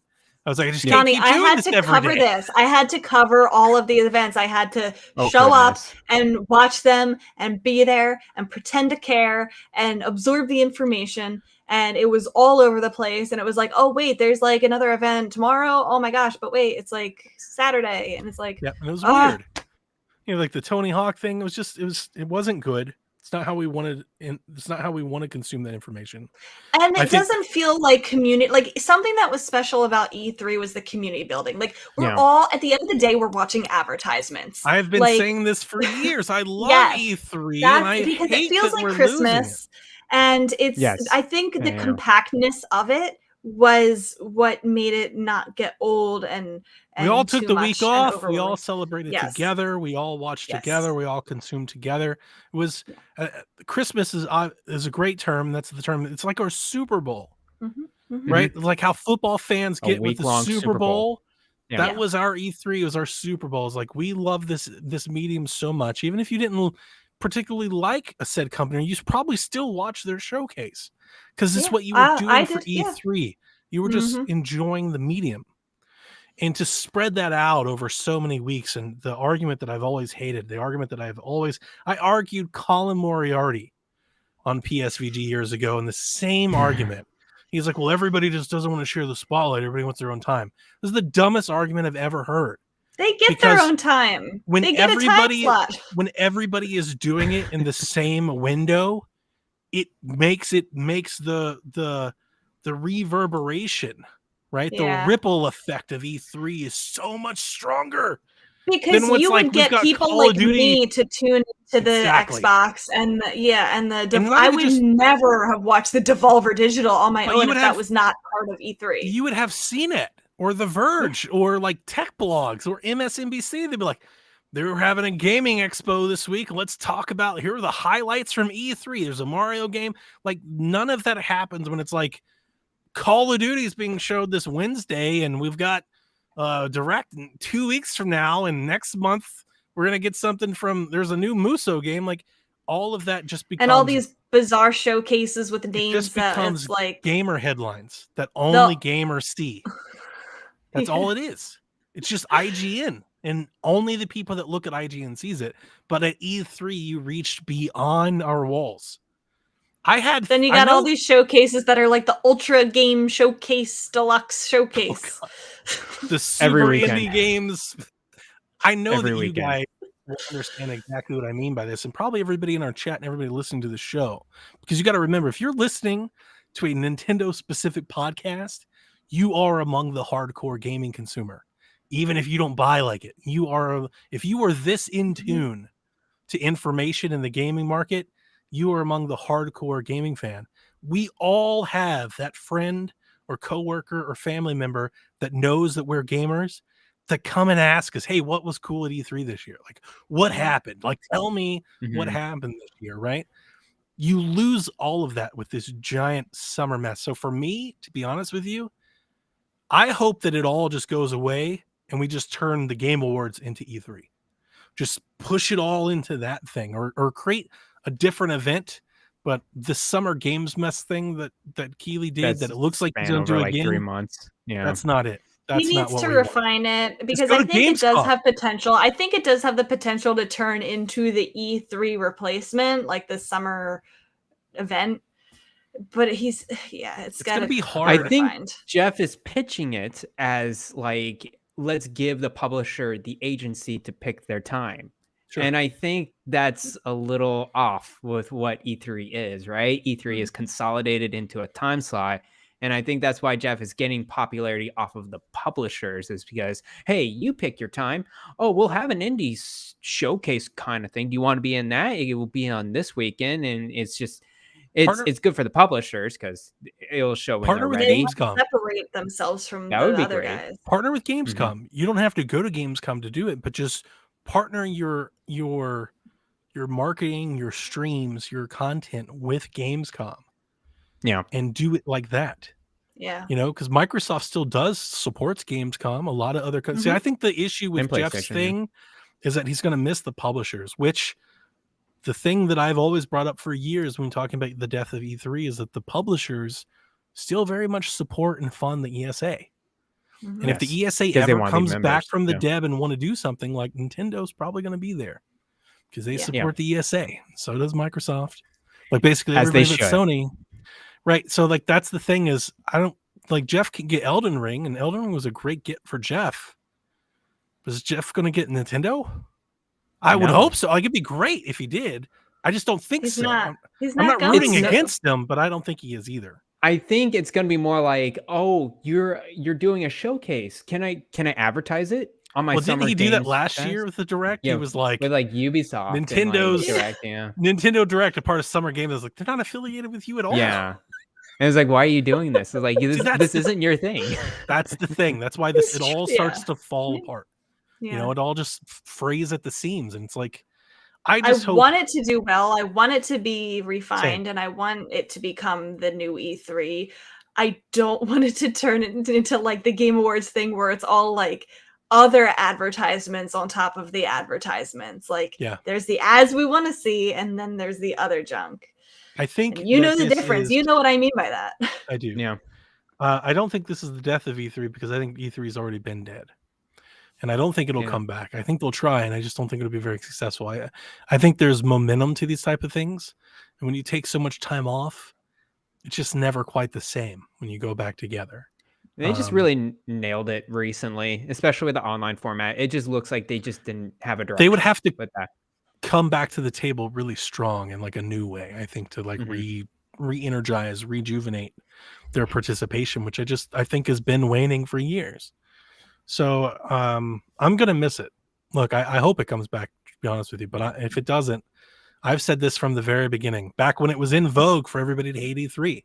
After the docs and everything, everybody's like, the death of E3. I was on this podcast telling everybody I love E3. And I really never wanted to go away because I miss family reunions to watch E3 with you guys. Oof. Mm-hmm. Completely. Oh, no. Oof. That was an easy decision on my part. Easy. That is how much I loved E3. I'll never forget staying up till 2 a.m. watching Devolver Digital wrestle chickens and do silly TV shows with Dev. Like, those are some of my favorite memories just as a gamer. Like, I hope it doesn't go away. And hopefully, like in a virtual world, all of it kind of stays, but it's never going to be the same if it's spread out over 4 weeks as opposed to 1 week. It was so much cool because we rolled from one show to the next. It was an event. It was entertaining. It's never going to be the same if they don't keep to that. Yep. Rip. Yep. So we will see for the Summer Game Fest returning this June. Some NES and SNES games were added to Nintendo Switch Online, I guess. For Super Nintendo, we got Earthworm Jim 2. For NES, we got Dig Dug 2. We got Mappy Land. Japan got Harvest Moon instead of Earthworm Jim 2. F you, Japan. The special edition of Super Punch-Out called Champion Edition has all the circuits and content unlocked as if you had fully beaten the game. Special edition of Super Mario World that lets you play as if you've already beaten Special World. Hobeek wants to know, are there any games that could be added to NES or SNES libraries at this point that would get you legitimately excited? Probably not, because I already have all the SNES games that I'm interested in on ROMs on my Super Nintendo Classic, my 3DS. Mm-hmm. I think there's ones that should be on there, and I hope to see them on there just for a legacy purpose. But you're right. I don't think legitimately excited. I think I would be like, oh, finally relieved if things like Chrono Trigger finally got on, Mario RPG finally got on. I would, if they put on Secret of Evermore, which I started, I would stop my ROM playthrough and restart it on there just for the sake of having it on the Switch. Sure. Mm-hmm. Yeah. Now, Jeff and Mike today, they made fun of people they called Dig Dug truthers. Because apparently there are a lot of people on the internet that are upset that we got Dig Dug 2 instead of Dig Dug 1. And they were taking shots at those people. Well, I'm afraid to tell them I'm one of those people because Dig Dug 2 sucks. I like Dig Dug. Like, when I think Dig Dug, it's Dig Dug, like the arcade dig down, not this top-down map. I remember the first time I played Dig Dug 2 years ago. I was, what the hell is this? And I never gave it a chance. I never will, because it's not Dig Dug. So me and Jeff had to draw a line in the sand. I don't think he knows that about me. It might ruin our friendship. I think it's weird that Earthworm Jim 2 came to this service. Earthworm Jim 1 is not on it. Oh, I thought it was for some reason. No. Mappy. These are all sequels, by the way. And I don't think any of the originals are on the service. Is Dig Dug 1 on the service? I don't think it is. So. I never really Mappy, liked Earthworm which is Jim. I liked Earthworm Jim. I haven't cool played the character. sequel. But do you really like the game? Yeah, it's hilarious. I agree with you. I don't know. I never really liked playing the game. I liked it.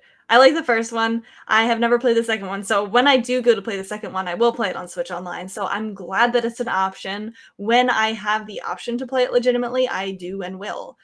I am pissed about Harvest Moon, though. I love Harvest Moon for the Super Nintendo, and I'm so sad that Japan. Why did we not get this? Why does Japan always gets the cool game? Why? They got What If? They really do.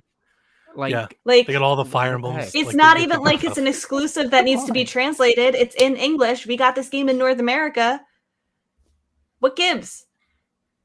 I mean, This is a good Nintendo game. of America you're trying to just This is find a wants good logic game. in Nintendo's SNES strategy, which for 10 years has been bunk. Like, It's just this been isn't new. messed up. Yeah. I'm happy to see some people are with me on this Dig Dug 2 thing. That makes me happy. 'Cause Yeah, when I heard there's them some people. talking about it, they were like, who are these people that, hate, loathe Dig Dug 2? I'm like, that's me. Like, I'm that person. Anyway, There you go. Nintendo Switch Sports gets a 6-minute overview trailer showcasing each sport. In case you've forgotten, there's going to be badminton, bowling, shambara, soccer, tennis, and volleyball at launch. Golf will be added later this year. In the overview trailer, they did a really good job of showing off the multiplayer capabilities. There's going to be online and local multiplayer. They also really had an emphasis on the Joy-Con motion controls. As they were showing the gameplay, they were showing off like the person swinging the Joy-Con as like as a tennis racket, as a bowling thing, whatever you do for bowling. I don't know if I'll get this game. I said I would. I think if I have the privilege to review it, I will say yes. I don't know if I want to go out of my way to buy it because I think that Wii Sports was very fun at the time that it released as my age and I guess family and friend situation. Why are you pulling your hair at me? Did you play the demo? No, I played absolutely not. I played the tennis. I played tennis and bowling. They have battle. That's all I got matched with. They have Battle Royale bowling. I'm going to be honest. I had fun with the tennis. I think that the tennis in that demo was way more fun than I had with Mario Tennis Aces. It was really good. It was. Look, I pre-ordered Nice. it. You guys knew I pre-ordered. I was super excited when I got it. So I'm not faulting in your decision, but I think making the judgment that Wii Sports was a moment in time where this Wii Sports has legitimate gameplay updates that look stellar. Okay, the customization, I'm all about the like character Online customization. play Yeah. is huge. The costumes and stuff. That's true. If the online play is good, maybe I will get it because Battle Royale I bowling. just fear that it's something that I'm gonna really enjoy for one weekend, and then That's it's fair. gonna be me and my friends being like, "You want to play Wii Sports? No, Get I don't drunk really and want to play play Wii Sports. Yeah, I don't drink, Donnie. Lesson number 2. Oh my We goodness. got multiple things to work on, Rebecca. That's not a good one to go on, Rebecca. Oh man, I'm gonna play my wife. We're gonna play some strip bowling. Oh my god. Hope you layered up, babe. I love Wii Sports. I cannot wait. I'm very excited for this. I am.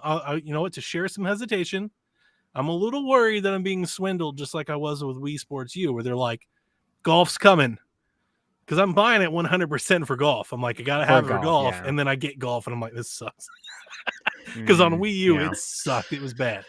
But I was really impressed with the demo, and then honestly, in this trailer, when they showed the amount of online play and then the amount of extra modes that they're adding to these different sports between online play and the motion controls, stupid soccer thing where you can kick your feet, and then they even said that you're going to be able to play the entire game with your stupid little, kick fitness band, right? And you're like, you can just do the whole match like that. I'm like, that's cool.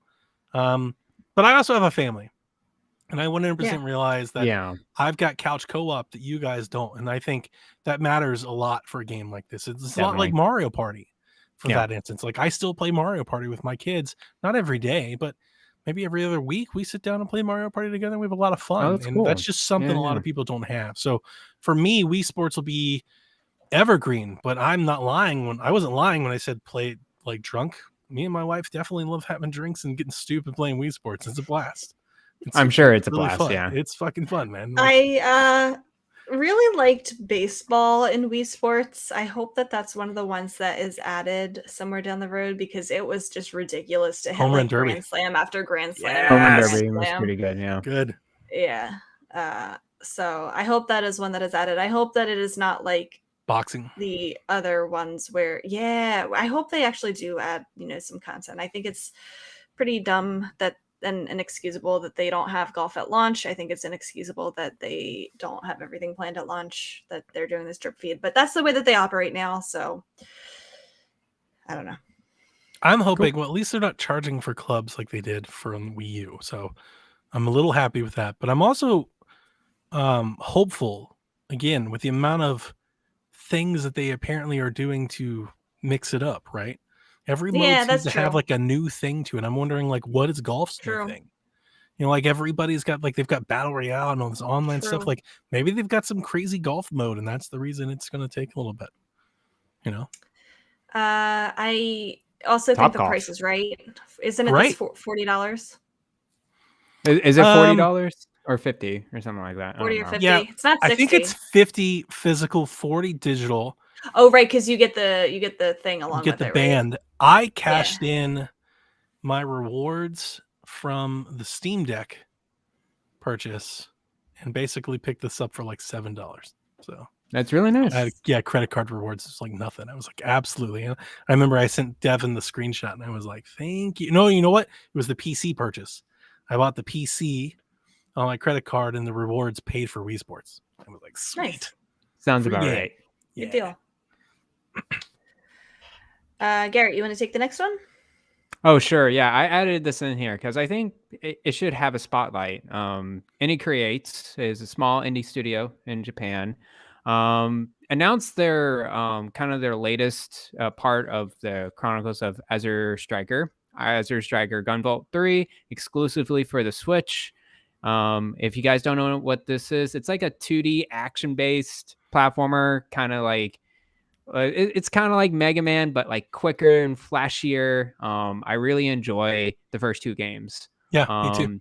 Yeah, they were originally on 3DS, late Mhm. in the 3DS cycle, and they actually carried that over on Switch. And you can get the first two games for like $20 right now on Switch, which is a really good price.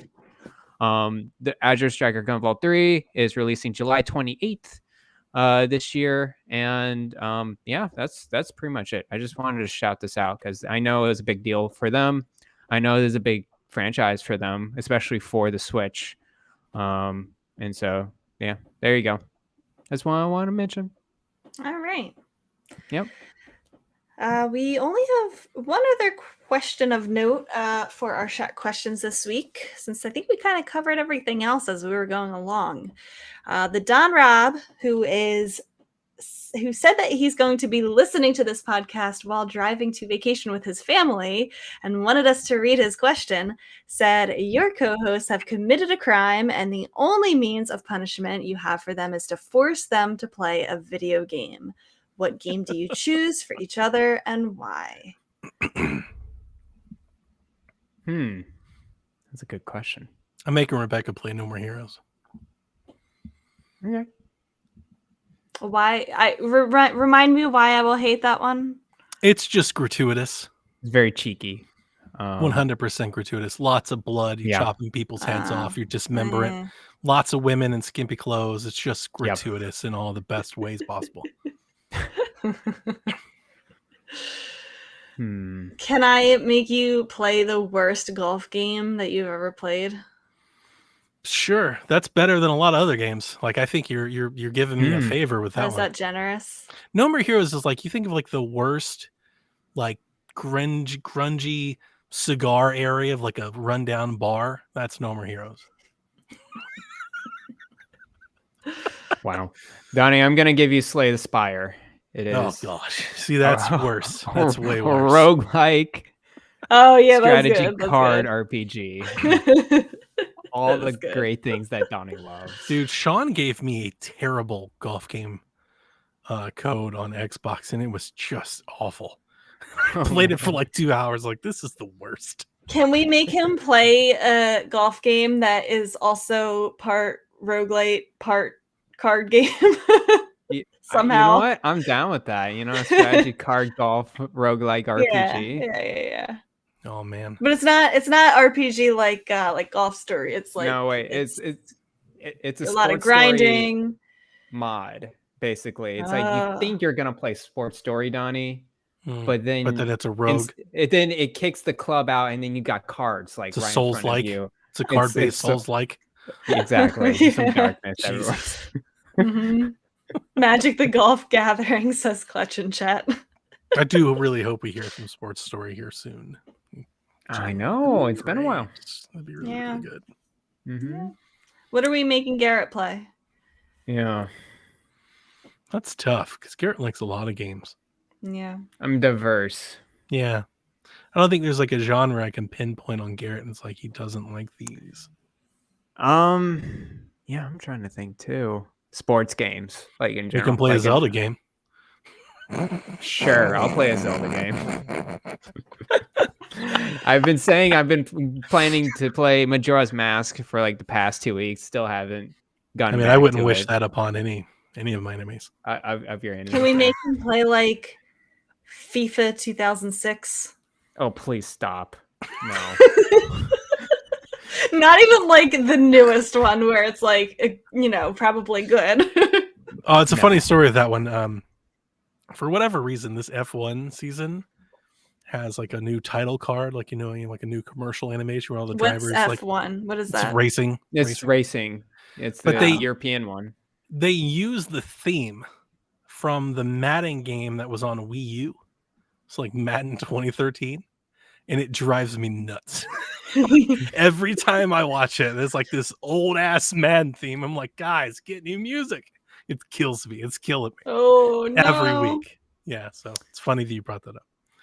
And Rebecca, you're playing Fire Emblem Three Houses. So, and you got to play it on the classic mode, hard mode. So it'll take you at Okay. least 100, 150 hours to beat. And I gotta play all of the routes, right? All the routes, yeah. All the And routes. All the Make families. sure you romanticize all the people good. in there. Yeah. All the Okay. waifus. All the dialogue. Okay. There we have it. Enjoy your vacation, the Don Rob and family. Yeah. All right. Good show. Good show. We like Good talking to show. you, Donnie, hearing your thoughts. What would we make Elaine play? Wait, we can't forget. What will we make her play? Oh, That's true. Mm. She likes a lot of stuff too. I know. That's hard. I don't really think I know Get anything real that she would sinister with actively Elaine. dislike. Gosh, it's been And she has very eclectic taste too, because like she plays a lot of stuff with her kids as well. Yeah. and she stuff that plays- we play like JRPGs. And she plays like a lot of really gritty type of like hardcore. She likes a type lot of stuff. dumb games too, like me. She's down for No More Heroes, Doom. She'll do all of that. So yeah, she's pretty eclectic. You'd have to just give her a really bad game. just like a bad game you never Just a heard bad of. game. Yeah. It's like Deadly Premonition. maybe an 2. Idea Factory game. That's just a random one to get to her. Maybe she'll still like. I think that she game. likes Deadly Premonition. I think that's one of the ones she said. Well, she I like likes. Deadly Premonition as well. Yeah. I said Yeah. Deadly Premonition 2. Oh, yeah, broken yeah, one. yeah. That game was just bad. I don't know. I don't know. Yeah, She probably she likes likes Lego some games. And movies. shout out to the Lego games as we got Skywalker Lego Saga games are pretty coming good. out next week. Very Yeah, excited. that's I'm true. hyped. Get hyped for Make Lego. her play like Superman 64 or like ET or something. ET for the Ones, SNES. ones that are like known for being bad. Just clear bottom. The White Tiger on PS4. Ever heard of that one? No. Oh, okay. No, that one's rough too. Really bad. All right. That is going to do it, Koopalings. Thank you for joining us, Donnie. It is always Yes, good to catch thank up with you. you and talk and hear what's going on in Donnie land. Anytime. Yeah. Stay tuned. We'll see what's going on in Nintendo next week. Good night, Koopalings. And Steam. And Steam. Bye-bye. Steam Shack. Steam Shack. Bye bye.